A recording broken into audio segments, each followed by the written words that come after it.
Bahagia Gubernur Sumatera Selatan.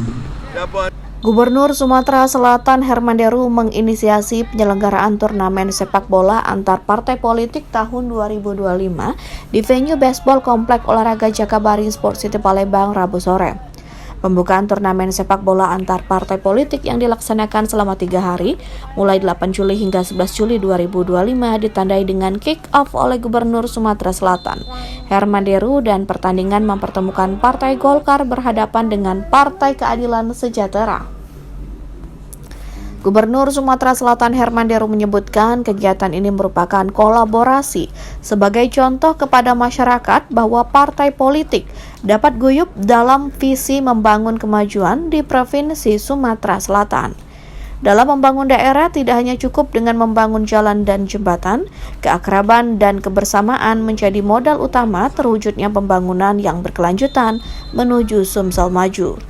Turnamen sepak bola antar pengurus partai politik juga sebagai ajang merajut silaturahmi setelah pertandingan masing-masing partai dalam kontestasi politik selesai. Ya, kolaborasi ini yang kita tunjukkan kepada masyarakat bahwa ternyata antar parpol itu bisa guyup dalam satu.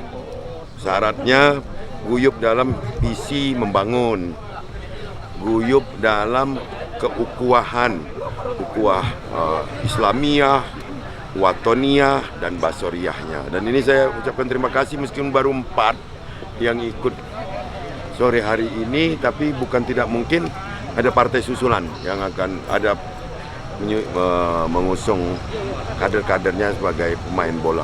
Apalagi hadiahnya ditambah. Pertandingan pembuka dimenangkan oleh klub sepak bola Banteng United dari Partai PDI Perjuangan melawan DPW Nasdem dengan perolehan skor 4-0.